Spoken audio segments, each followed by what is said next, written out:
Convido os irmãos a abrirem as suas Bíblias no Evangelho de João, no capítulo 6. Nós vamos ler a partir do verso 60 até o 71. Diz assim a palavra de Deus: Ouvindo isso, muitos dos seus discípulos disseram: Essa palavra é dura, quem a pode suportar? Mas sabendo Jesus no íntimo que seus discípulos criticavam suas palavras, disse-lhes: Isso vos escandaliza? Como seria então se visseis subir o Filho do Homem para onde primeiramente estava? O Espírito é o que dá vida, a carne não serve para nada. As palavras que eu vos tenho falado são Espírito e vida. Mas há alguns de vós que não creem. Pois Jesus sabia, desde o princípio, quem eram os que não criam e quem o trairia. E continuou: Por isso vos disse que ninguém pode vir a mim se não lhe for concedido pelo Pai. Por causa disso, muitos dos seus discípulos voltaram atrás e deixaram de segui-lo. Então Jesus perguntou aos 12: Vós também quereis retirar-vos? Simão Pedro respondeu-lhe: Senhor, para quem iremos? Tu tens as palavras de vida eterna, e nós cremos e sabemos que Tu és o Santo de Deus. Jesus lhes respondeu: Por acaso não escolhi a vós os 12? Contudo, um de vós é um diabo. Ele se referia a Judas, filho de Simão Iscariotes, pois ele, um dos 12, haveria de traí-lo. Vamos ter mais um momento de oração agora. Curva a sua cabeça, feche seus olhos. Senhor, a Tua palavra, nós sabemos que foi escrita por homens, mas nós sabemos que ela foi inspirada por Ti, Senhor. E nós precisamos da Sua ajuda agora. Que o Teu Espírito enche esse lugar, Pai. Que o Senhor nos dê entendimento. Que o Senhor use o Teu servo, Pai, para expor as Tuas Escrituras de maneira correta, bíblica, e que Cristo seja o centro desse sermão, Pai. Eu peço a Tua ajuda agora, em nome de Jesus Cristo. Amém. Eu não sei se a maioria aqui sabe, eu creio que sim. Eu tenho 2 filhas. A Maria Júlia, que ela fez 5 anos hoje, e eu tenho a Maria Luísa, que está dentro da barriga da minha esposa. E ela está de 5 meses. E a Maria Júlia, ela é assim, como toda criança, ela gosta muito de brincar. Mas gosta de brincar muito mesmo.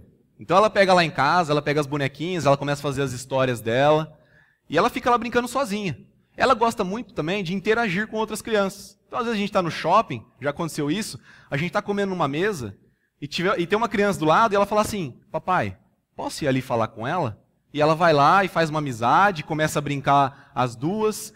E isso também em muitos outros lugares. Por exemplo, se eu falar para ela que a gente vai no parquinho, ela quase morre. Porque ela gosta muito de ir na pracinha, ali na nossa antiga igreja. Então, às vezes, ela fala assim: Papai, vamos no parquinho? Aí eu falo assim para ela: Ô filho, papai está cansado hoje. Nós vamos amanhã. Aí, no outro dia, quando eu chego lá no colégio, eu vou buscar ela, onde os pais ficam esperando assim, tem um corredorzão. Ela vira aquela curva ali, cantando pneu: Papai, papai, papai, vamos no parquinho. Aí a gente pega: eu tenho que ir no parquinho, que eu tenho que cumprir a minha palavra. E a gente vai lá e brinca. Outra coisa que ela gosta muito é de ir até o shopping. Abre aquela porta automática, ela entra correndo lá e sai comemorando, já vai naquela loja lá que tem um solzinho, né, que é o inimigo dos pais. E ela gosta muito. E outra coisa que ela gosta é aqueles brinquedos infláveis que tem lá. Vocês já viram? Que ele fica mudando, né? Hora tem, hora não tem. Aí ele muda também o tema do brinquedo. E eu visito alguns clientes que ficam lá no shopping, algumas lojas. Então, quando eu vou lá e vejo esse brinquedo, eu vou lá, tiro foto, mando para Maria Eduarda e falo assim: Vamos levar a Júlia? Vamos. Aí, certa vez, eu fui lá, vi esse brinquedo, tirei foto, mandei para ela, falei: Vamos levar a Júlia. Chegou no final de semana, a gente levou ela. Aí, chegando lá, né, a gente vai lá, faz um pequeno cadastro, ela tira o sapato e entra. Aí tem vários monitores lá dentro, piscina de bolinhas, escorrega, enfim, tem tudo. E ela começou a brincar. E a gente ficou ali perto de uma grade, olhando ela. E a gente, sempre que a gente sai, vai sentar em algum lugar, a gente avisa: Filha, o papai e a mamãe estão ali, sentado ali, tá bom? Tá bom, papai. Só que dessa vez a gente não avisou. Aí tinha uma sorveteria ali, vendia milkshake, açaí, enfim. A gente falou assim, vamos lá tomar um sorvete? Vamos lá. E a gente não avisou a Maria Júlia. A gente pegou, foi. Da onde a gente estava ali comprando, eu estava vendo ela. Só que ela não estava me vendo. E de repente, ela pegou, ela estava brincando lá, ela olhou para os lados, olhou para onde a gente estava e não viu a gente mais. Ela parou de brincar na hora e começou a chorar. E eu falei assim para Maria Eduarda, minha esposa, né? Amor, a Maria Júlia está chorando porque ela não está vendo a gente, vai lá acudir ela. Aí eu terminei de pagar lá e tal, ela foi lá e acudiu a Maria Júlia. Mas o que eu quero que vocês vejam com essa história?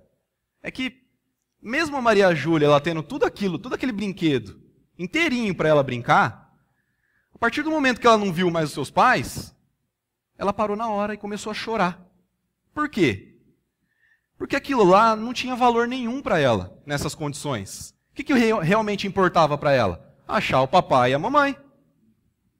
E se você tivesse que fazer uma lista das coisas mais importantes da sua vida, qual que seria a primeira que estaria no topo? Qual que é a coisa mais valiosa que você possui? E existe algo na sua vida que faria você chorar, caso não estivesse mais a seu alcance? E o que nós vamos ver nessa noite, pela graça de Deus e através da sua palavra, é que se nós tivermos tudo, mas não tivermos a Cristo, nós não temos nada. Nós podemos ter tudo. Se não tivermos a Cristo, nós não temos nada. Eu separei em 3 pontos o sermão, e o primeiro ponto é: as palavras de Cristo são duras para aqueles que não entendem. Verso 60. Ouvindo isso, muitos dos seus discípulos disseram: essa palavra é muito dura. Quem a pode suportar? E o texto que a gente está lendo aqui, ele começa com essa afirmação: ouvindo isso. Só que para que a gente possa entender melhor o texto, a gente tem que entender o que eles ouviram, quem que estava ouvindo, e para isso a gente tem que voltar para os versos anteriores. Então a gente vai ter que ver para dar uma olhada e entender o que está acontecendo nesse capítulo todo. E nesse capítulo 6 do Evangelho de João, o que acontece? Lá no comecinho, nós temos a multiplicação dos pães e dos peixes, depois nós temos Cristo andando sobre as águas, e a partir do verso 26, nós temos um sermão do próprio Cristo. E nesse sermão, olha só o que ele diz. Ele diz assim, ele afirma que ele é o pão da vida. E que quem comer dele jamais terá fome. E que quem crer nele jamais terá sede. Ele vai dizer também que quem comesse desse pão teria a vida eterna. E mais, esse pão que seria dado era a carne dele. Nos versos 53 e 54, olha só o que Cristo diz. Em verdade vos digo, se não comerdes a carne do Filho do Homem e não beberdes o seu sangue, não tereis vida em vós mesmos. Quem come a minha carne e bebe o meu sangue, tem a vida eterna, e eu o ressuscitarei no último dia. Então o que Jesus estava querendo dizer aqui é o seguinte: eu sou para a alma do homem aquilo que o pão é para o corpo do homem. Vou repetir. Jesus Cristo é para a alma do homem aquilo que o pão é para o corpo. O que acontece se alguém ficar sem comer, gente? Morre.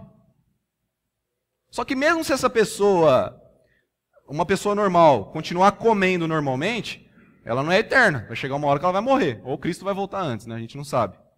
Só que quem se alimenta de Cristo tem a vida eterna. Então vocês entenderam essa comparação? Então Jesus não estava falando de uma maneira literal aqui. Porque por diversas vezes o nosso Salvador ele vai usar figura de linguagem. Então, lá em João 10:9 ele fala assim: eu sou a porta. Ele não está querendo dizer que ele é uma porta de madeira, que você vai abrir a porta e entrar por ele. Ele está falando de uma maneira figurada. Então o que ele quer dizer com isso?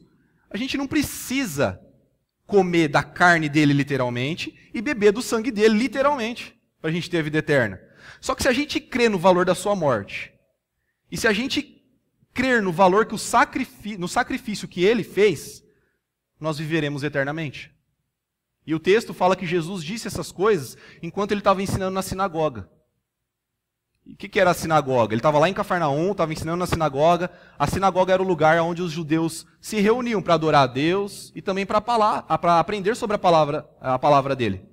E no verso 52, nós vemos que as falas de Jesus, esse discurso dele, ele causa uma certa discussão entre os judeus. Verso 52. E os judeus começaram a discutir entre si, dizendo: como pode ele nos dar a sua carne para comer? Então, o que os judeus tiveram aqui? Eles tiveram uma interpretação errada do sermão de Cristo. E por isso que eles estavam reclamando e murmurando entre si. Esse é o breve resumo do que está acontecendo antes. Então, nós entendemos o sermão de Cristo, ele fala que ele é o pão da vida, e nós vemos quem que está escutando esse sermão. Só que além dos judeus que estavam ali, nós temos discípulos do próprio Cristo que também estava escutando. Agora no verso 60 novamente. Nós vamos ver o que esses discípulos eles disseram após escutarem a mensagem de Cristo. Olha só. Essa palavra é muito dura. Quem a pode suportar? E o texto aqui está se referindo aos discípulos de uma maneira geral. Então quem que eram esses discípulos? Eram aqueles que seguiam Jesus publicamente, aqueles que o escutavam por diversas vezes, frequentemente. Só que esses chamados discípulos, assim como os judeus, que eu falei anteriormente, eles não entenderam a mensagem de Cristo. Eles não entenderam o que significava Cristo ser o pão da vida. Coma da carne, beba do sangue, eles estavam se questionando. Eu imagino que eles poderiam ter pensado duas coisas nesse momento. Primeiro, olha, se Jesus Cristo estiver falando de uma maneira figurada, o que é o sangue? O que é o pão? Que eu tenho que comer o pão, comer o sangue, beber o sangue, e que não estou entendendo nada. Quem que é o pão, quem que é o sangue, o que eu tenho que comer? Não entendi. O que é o comer? Agora, se Jesus estivesse falando de uma maneira literal, eles pensaram assim: eu comer da carne de um homem e beber do sangue dele? Tô fora, cara, que isso? É canibalismo. Mas o que nós podemos observar aqui, irmãos? É que eles não queriam uma explicação daquilo que Cristo tinha pregado. Eles não queriam entender. O texto não relata em momento nenhum eles tirando uma dúvida com Cristo. Pelo contrário, eles estavam buscando um motivo para desprezar a Cristo. E eles não iriam perder essa oportunidade. Além do mais, quando eles dizem assim, quem a pode suportar? Eles estavam querendo dizer assim, ninguém vai aceitar essa palavra aí. Ninguém vai concordar com a doutrina que esse homem está ensinando. Ninguém. E o que nós podemos aprender aqui, irmãos, com esse verso, é que os falsos discípulos não suportam a mensagem do Evangelho. Os falsos discípulos, eles não suportam a mensagem do Evangelho. Atualmente, na nossa sociedade, a gente tem uma brincadeira, principalmente quem acessa a rede social, a internet aí, sabe muito bem. Eles dividem as gerações em duas. Geração raiz e geração Nutella. E o que é isso, para quem não sabe? As gerações mais antigas, né, é a geração raiz. E essa geração nova é a geração Nutella. Então eles fazem essa brincadeira com todo tipo de coisa. Por exemplo, tem a mãe Nutella e a mãe raiz, o professor Nutella, o professor raiz, o pastor Nutella, o pastor raiz, tem tudo que você imaginar. E eu trouxe um exemplo só para vocês entenderem, quem não conhece, sobre as crianças. Criança raiz e criança Nutella. A criança raiz, ela vive ralada e machucada. A criança Nutella usa mertiolate que não arde. A criança raiz bebe água da torneira. A criança Nutella, suquinho Del Valle Light. A criança raiz toca a campainha e sai correndo. E a criança Nutella, se correr um quarteirão, tem um infarto. Irmãos, é claro que isso é uma brincadeira, né? Só que, a gente olhando esse contexto de raiz e Nutella, será que se a gente trazer esse conceito para as igrejas hoje, será que existe essa realidade dentro das igrejas? O que vocês acham? O crente Nutella, será que tem? Será que pastores e pregadores, muitas vezes, eles não podem falar sobre determinados assuntos, porque se eles falarem, alguém vai se ofender e não vai voltar mais na igreja? Vocês acham que isso acontece hoje? É claro que existem muitos assuntos que são polêmicos, né? Inferno, eleição, divórcio. O pastor Fernando, ele expôs o Evangelho de Marcos inteiro aqui. E essa exposição do livro inteiro é ótimo, porque força o Fernando a falar de coisas que não tem como evitar. Chegou ali no capítulo, tem que tratar daquele assunto e pronto. Doa quem doer, Deus vai falar. E a gente tem que entender isso. Só que a gente nem precisa ir tão longe assim, para ver esse conceito de Nutella dentro das igrejas. Tem igreja, irmãos, que infelizmente, eu vou repetir, infelizmente, nem pregar o Evangelho de Cristo tem pregado. 1 Coríntios 1, 21. Visto como, na sabedoria de Deus, o mundo não conheceu por sua própria sabedoria. Aprove a Deus salvar os que creem pela loucura da pregação. E vocês sabem por que a pregação é conceituada como loucura? Biblicamente falando, existem vários motivos. Mas para esse caso que eu estou falando aqui, especificamente, na minha opinião, é que a exigência que o Evangelho tem é muito radical. E qual que é essa exigência? É necessário que o homem reconheça a sua miséria. É necessário que o homem ele reconheça o seu estado de perdição. É necessário que ele reconheça a sua pecaminosidade. É necessário que ele reconheça a sua depravação, a sua condenação, a sua necessidade de um Salvador. E na sociedade que nós vivemos, onde o homem é o centro, onde tudo é o homem, tudo é para o homem, falar que o homem é um miserável e que ele está condenado, ofende as pessoas. E você falar isso em alguns púlpitos hoje vai causar escândalo. Porque sabe o que as pessoas gostam mesmo? Algumas, não todas. De motivação. Palavra de vitória. Você é precioso, irmão. Você nasceu para vencer. A sua vitória tem sabor de mel. Aí sabe o que acontece quando essas pessoas escutam o Evangelho? Elas se escandalizam. E mais, sabe o que elas fazem? Muitas procuram uma igreja em que o pastor só vai falar coisas que elas concordam. 2 Timóteo 4, 3 e 4. Irmãos, se esse texto aqui não for atual, eu não sei o que é.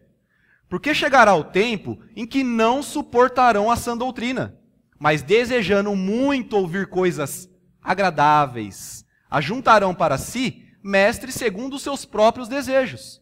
E não só se desviarão os ouvidos da verdade, mas se voltarão para as fábulas. E você? O que você sente quando você escuta a pregação do Evangelho? O que você sente quando a Bíblia revela exatamente aquilo que você é?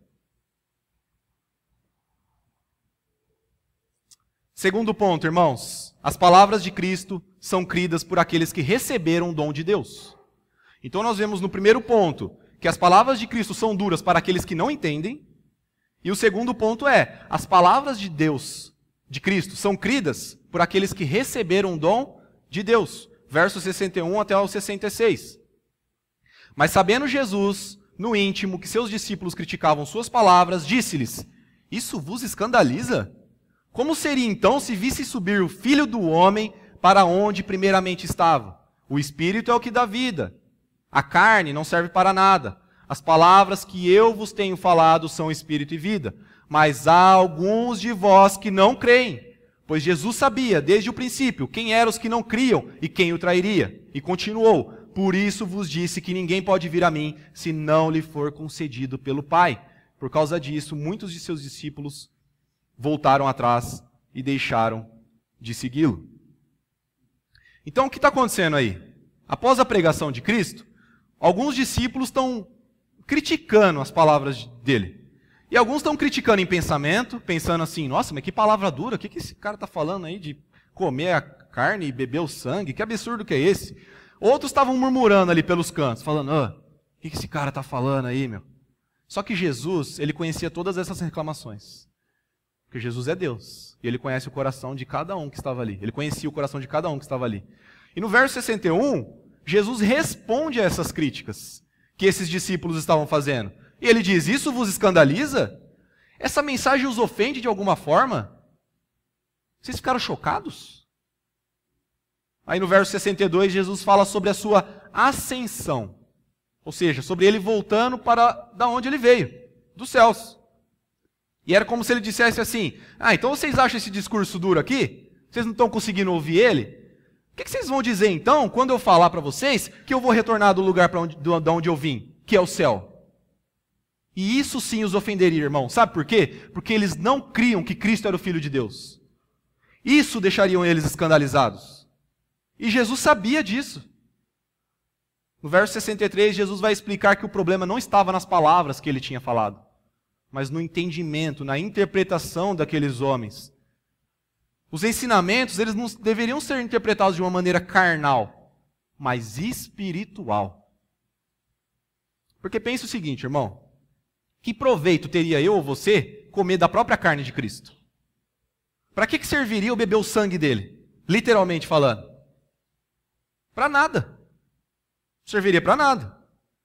Só que se eu entender que Cristo morreu por mim e que nele eu encontro forças para lutar contra o pecado e eu encontro esperança para esperar o dia em que ele buscará a sua igreja, isso sim são as palavras de vida eterna. Isso sim é o espírito e a vida dessa mensagem.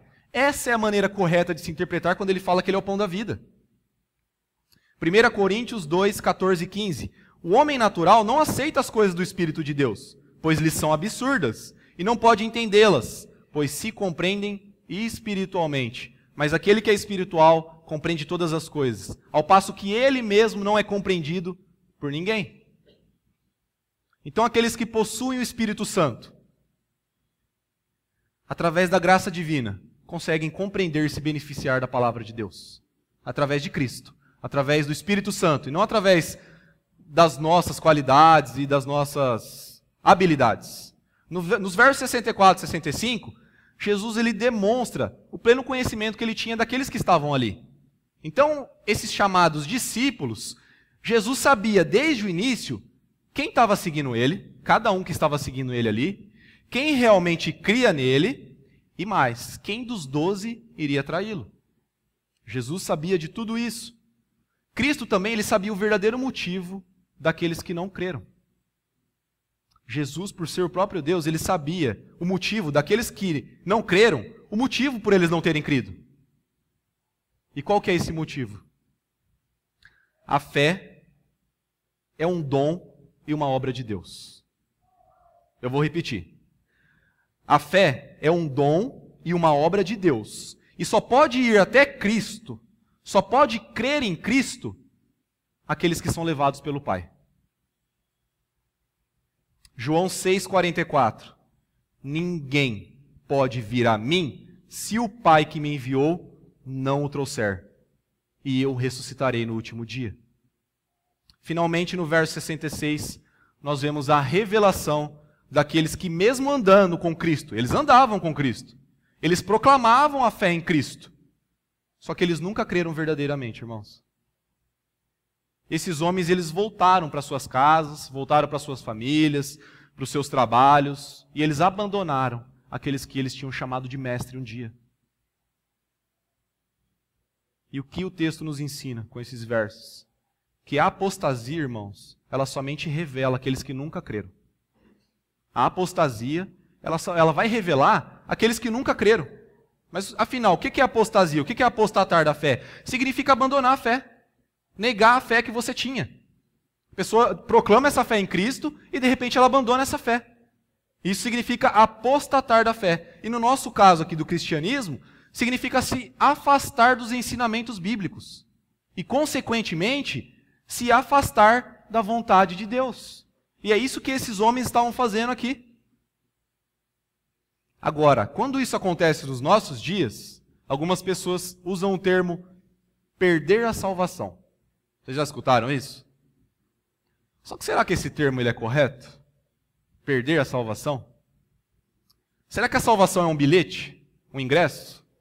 Que quando você chegar lá no céu, você vai entregar lá na portaria? Pode passar. Aí, a hora você perde ele aqui, aí depois você encontra de novo. Será que a salvação é isso?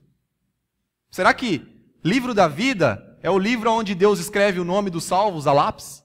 Aí o cara cai, aí ele... vou apagar aqui, ó. Pega a borracha, apaga. Aí o cara vai se arrepender de novo. Vou escrever de novo aqui. Está salvo de novo. Será que Jesus ele veio para possibilitar a salvação de alguns? Ou será que ele veio para salvar todos aqueles que o Pai lhe deu? Será que Jesus veio para possibilitar a salvação de alguns? Ou será que ele veio efetivamente salvar todos aqueles que o Pai lhe deu? Eu imagino Deus lá de cima falando assim: nossa, olha esse aí, eu gostava tanto dele. Estava certinho, estava estudando até teologia. Ah lá, caiu. Apostatou da fé. Que pena. A apostasia, irmãos, ela não está relacionada com a queda dos verdadeiros santos. Ela está relacionada com a revelação dos falsos. Então aquele que abandona a fé em Cristo, ele nunca creu. Vocês entendem isso? Aquele que abandona a fé, aquele que apostata da fé, ele nunca creu verdadeiramente em Cristo. Aí esse é o momento que vão aparecer aqueles assim, ó. Peraí então, não perde a salvação? Então quer dizer que posso pecar, não vou perder de jeito nenhum. Tem gente que pensa assim. Qual que é a minha resposta para essa pessoa? Você não entendeu o Evangelho. Porque alguém que entendeu a mensagem da cruz jamais pensaria dessa forma. Jamais pensaria dessa forma. Até porque nós somos sim responsáveis pelos nossos atos. E nós temos sim que nos esforçar para vivermos da maneira que a palavra nos manda, nos ensina. 2 Pedro 1,10.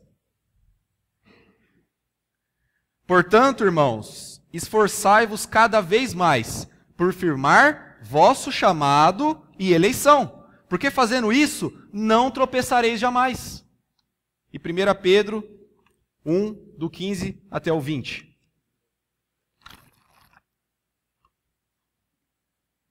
Mas sede vós também santos em todo o vosso procedimento, assim como é santo aquele que vos chamou. Pois está escrito: sereis santos, porque eu sou santo. E andai com temor durante o tempo da vossa peregrinação, se chamais de Pai aquele que julga segundo as obras de cada um, sem discriminação de pessoas, sabendo que não foi com coisas perecíveis como prata ou ouro que fostes resgatados da vossa maneira fútil de viver, recebida por tradição dos vossos pais, mas fostes resgatados pelo precioso sangue, como de um cordeiro, sem defeito e sem mancha, o sangue de Cristo, conhecido já antes da fundação do mundo, mas manifestado no fim dos tempos em vosso favor. A salvação, irmãos, a gente tem que entender isso.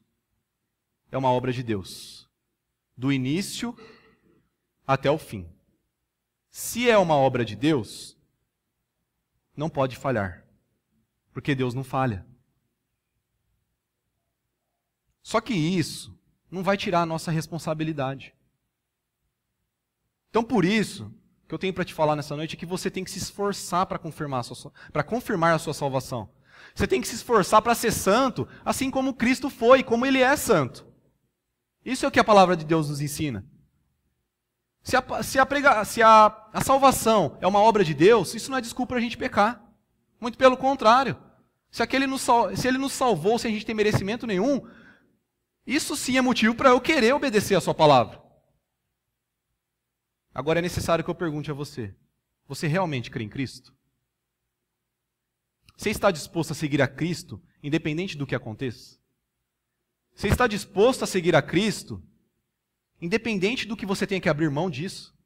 Independente do que isso possa te custar?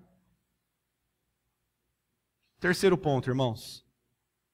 As palavras de Cristo trazem a promessa mais importante. Então nós vimos no primeiro ponto que as palavras de Cristo são duras para aqueles que não a entendem. E nós acabamos de ver que as palavras de Cristo são cridas por aqueles que receberam o dom de Deus. E o nosso terceiro ponto é: as palavras de Cristo trazem a promessa mais importante. Verso 67 até o 71. Então Jesus perguntou aos 12: vós também quereis retirar-vos? Simão Pedro respondeu-lhe: Senhor, para quem iremos? Tu tens as palavras de vida eterna, e nós cremos e sabemos que tu és o Santo de Deus. Jesus lhes respondeu: por acaso não escolhi a vós os 12? Contudo, um de vós é um diabo. E ele se referia a Judas, filho de Simão Iscariotes, pois ele, um dos 12, haveria de traí-lo. Então muitos dos que se diziam discípulos de Cristo, voltaram atrás. Só que os 12 continuaram ali. E olha que engraçado, aqueles que foram embora, Cristo não falou nada para eles. Aqueles que o deixaram, Cristo não fala nada. Onde vocês estão indo? Fica aí. Só que aqueles que ficaram, Jesus faz uma pergunta muito carinhosa. Ele diz assim: vós também quereis retirar-vos? Sabe o que Jesus estava falando com isso? Vocês também querem ir junto? Eles foram, se diziam meus discípulos até agora. E agora que escutaram essa palavra, foram embora, me abandonaram. Deixaram de ser discípulos. Vocês querem ir juntos? Vocês querem ir embora? O que Jesus estava fazendo aqui? Ele estava confirmando os seus seguidores. Ele estava testando a constância daqueles que se diziam discípulos. E observem, irmãos, eles não eram obrigados a ficar. Ninguém é obrigado a ficar. Aqueles que servem a Cristo, servem de maneira voluntária. Só que nesse ponto, já havia passado tempo suficiente para que esses discípulos, eles já soubessem o que pensar a respeito de Cristo e já soubessem também o que pensar a respeito das doutrinas que Cristo estava ensinando. E nos versos 68 e 69, nós temos a resposta de Pedro à pergunta que Jesus tinha feito. O apóstolo, ele fala em nome de todos aqui, o apóstolo Pedro. E não era a primeira vez que Pedro fazia isso, falar em nome de todos. Houveram muitos outros episódios em que ele faz isso. Só que ele não fala porque ele era o mais bem preparado para falar, ou porque ele seria o mais escutado, mas é porque ele tinha mais disposição para falar. Fazia parte da personalidade dele. E convenhamos, tem hora que ele falava até demais, né? Ele dava umas vazinhas ou outra aí, parecia muito com a gente, né? Somos todos Pedro. E ele falava, às vezes, coisa fora de hora. Só que a afirmação dele aqui, se não fosse por Judas, a gente podia esperar o melhor daquele grupo ali. Só que Pedro não sabia disso. Aí, em sua resposta, Pedro vai admitir que seria tolice ele deixar a Cristo, que ele não tinha para onde ir. E ele diz: Senhor, para quem iremos? Tu tens as palavras de vida eterna. E Pedro sabia o que ele estava falando, gente. Ele não falou isso aí na emoção, não. Isso aqui não. Ele tinha argumentos, ele tinha base para falar o que ele estava falando. Pelo menos duas. Primeiro, eles não tinham o conhecimento que a gente tem sobre Cristo. Porque o desenrolar da história que a gente conhece pronta hoje ainda estava acontecendo. Então Cristo estava com eles, não tinha sido crucificado, morto, não tinha ressuscitado, nem tinha voltado aos céus. Só que no sermão anterior, não sei se você lembra, Cristo já tinha falado sobre a vida eterna. Ele tinha prometido a vida eterna para aqueles que seguissem a Cristo. No sermão anterior ele fala isso, ele prega sobre a vida eterna, ele fala sobre ser o pão da vida, e que quem comesse daquele pão não teria vida eterna. Os discípulos que tinham ido embora, eles ignoram essa parte do sermão. Eles prestam atenção na parte dura, naquela parte que bate. Só que eles se esqueceram das palavras de vida eterna. E a palavra era dura, no sentido de ser bem firme? Era. Jesus pregava de uma maneira firme. Só que a promessa era muito maior do que tudo isso, irmãos. A promessa, perto daquilo lá que eles estavam escutando, essa palavra dura, era muito maior. E segundo, eles tinham certeza a respeito de quem Cristo era. Verso 69. Nós cremos e sabemos que tu és o Santo de Deus. Então eles não achavam que Jesus era um simples homem. Eles tinham certeza que Jesus era o Filho do Deus vivo. Que Jesus era o Messias prometido. O mesmo a quem Deus tinha dito lá no Salmo 2,7. Tu és meu filho. Pedro e os outros discípulos tinham certeza disso. E esses homens tinham uma certeza completa, porque eles sabiam por experiência.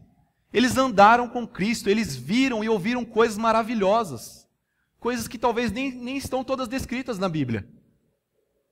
Passaram por experiências que talvez nós nunca saberemos. Ou quando a gente chegar no céu e perguntar. E após a resposta de Pedro, Jesus faz uma observação no verso 70. Jesus lhes respondeu: por acaso não escolhi a vós, os 12? Contudo, um de vós é um diabo. E no verso 71, o texto ele vai revelar que Jesus estava se referindo a Judas, aquele que haveria de traí-lo, Judas Iscariotes. Então vocês lembram anteriormente que Pedro tinha falado em nome de todos? Falou assim, para onde que a gente vai, Senhor? Só tu tem as palavras de vida eterna. Ele falou em nome de todos ali. Então ele tinha afirmado, né, que os apóstolos seriam fiéis a seu mestre. Só que Jesus, o que ele está fazendo aqui? Ele está corrigindo uma falsa confiança que Pedro tinha. Uma confiança errada, vamos dizer assim. Porque Deus conhecia aqueles que permaneceriam. E Judas não era um desses, irmãos. Judas foi chamado de diabo. Judas foi um apóstolo caído. Assim como o diabo é um anjo caído. Só que a gente tem que observar que Judas, aparentemente, era igual aos outros apóstolos. Ele andava com Cristo, fazia orações, pregava, expulsava demônios. Ele parecia alguém que estava contra o diabo, era um inimigo do diabo declarado. Só que em todo o tempo, ele mesmo era um diabo. E observem que em outros textos, algumas pessoas são definidas como endemoniados. Mas aqui ele se refere a Judas como diabo. Aquele que haveria de trair e vender o seu próprio mestre, um caluniador, um inimigo de Cristo. Ele é revelado nesse momento. E o que nós aprendemos com isso é que muitos abandonam a Cristo e se esquecem das palavras de vida eterna. Muitos abandonam a Cristo e se esquecem das palavras de vida eterna. Você já conversou com alguém que ia na igreja e que parou de ir e abandonou a fé? Vocês já conversaram com alguém assim? E mais do que isso, você já perguntou por quê? Eu já, conheço muita gente. Você está conversando lá, a pessoa fala assim, olha, eu ia na igreja. Tinha até um ministério lá, um carguinho, alguma coisa assim, as pessoas falam, eu era profeta, não sei. Só que agora eu não vou mais, tive uma decepção, aconteceu isso e aquilo. E quando eu pergunto o motivo, as respostas são diversas. Julgamento, discriminação, desilusão, decepção com os membros, decepção com o pastor, escândalos financeiros, falta de tempo, falta de interesse. Agora imagine se nós encontrássemos aqueles discípulos que abandonaram a Cristo e nós perguntássemos assim, e aí, vocês não eram discípulos lá de Cristo? O que aconteceu? O que vocês acham que eles responderiam? Ah, as palavras de Jesus eram muito duras, rapaz, você está louco? Ficar tomando burdoada lá? Tô fora.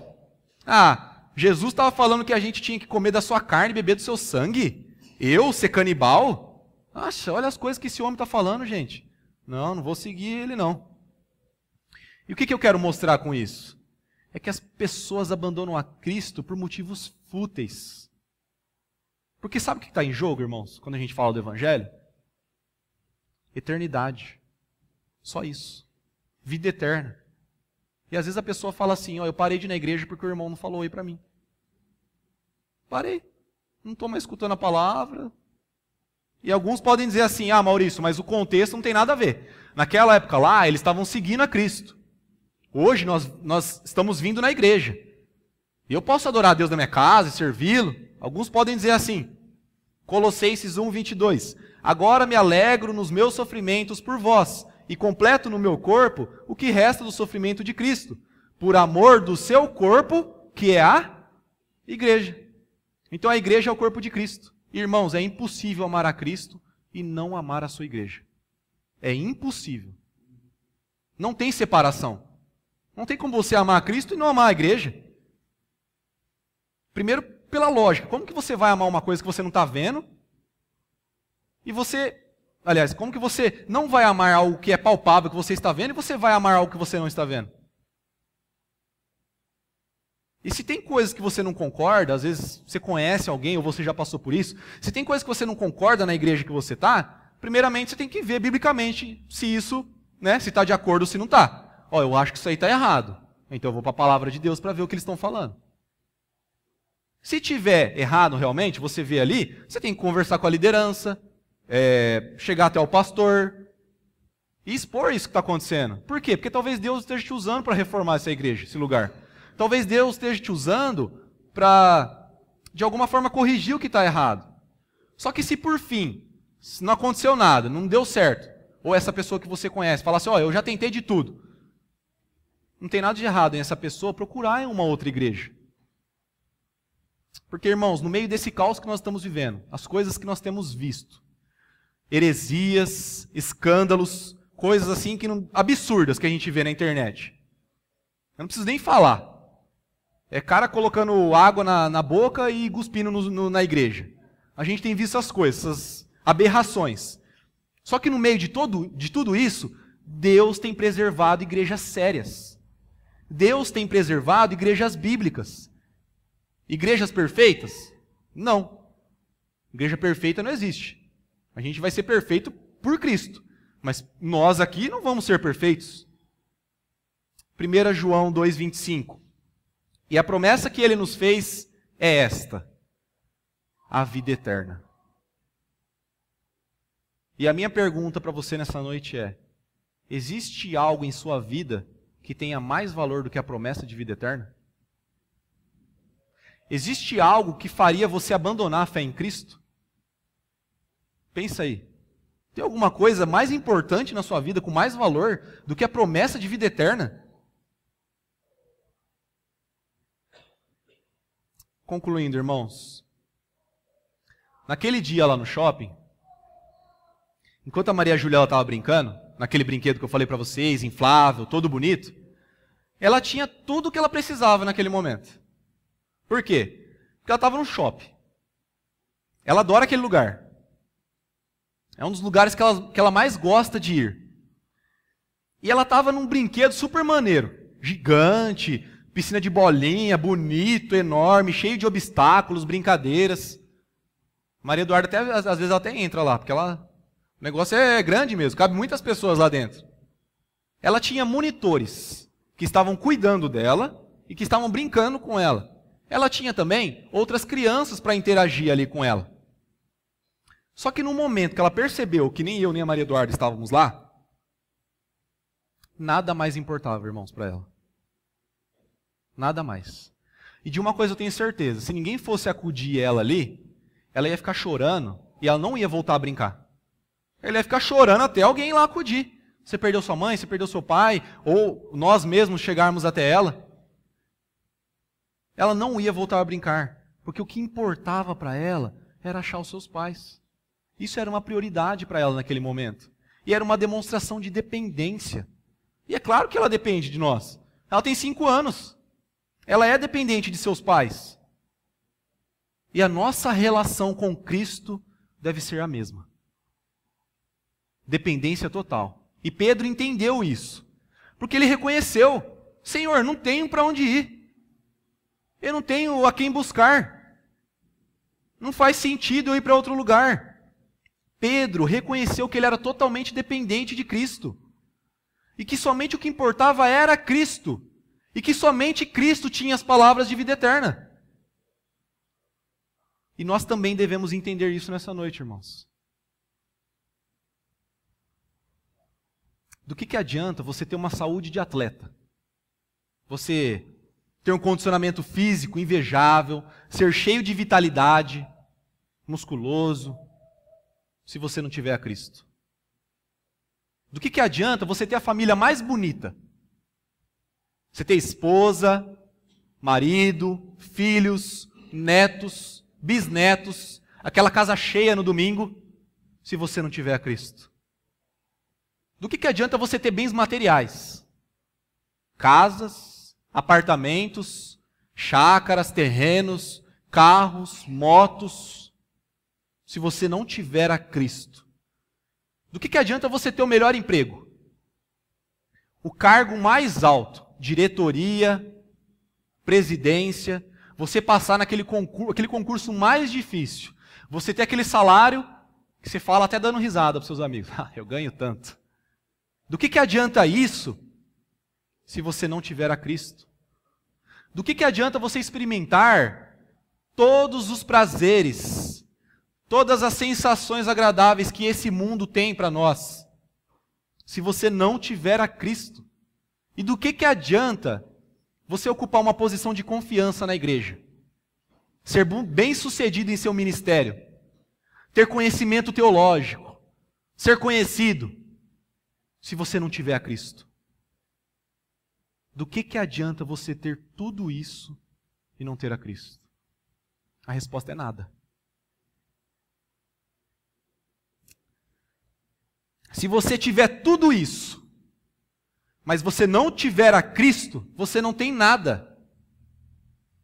Se você não tiver aquele que deixou a sua glória e se fez carne, se você não tiver aquele que obedeceu por você, se você não tiver aquele que te livrou do pecado e da morte, se você não tiver aquele que foi esmagado na cruz, se você não tiver aquele que morreu em seu lugar, se você não tiver aquele que ressuscitou e agora está ao lado do Pai, se você não tiver aquele que há de voltar para buscar a sua igreja, se você não tiver aquele que é o único que tem as palavras de vida eterna, irmão, você não tem nada. João capítulo 6, o verso 39 e o 40.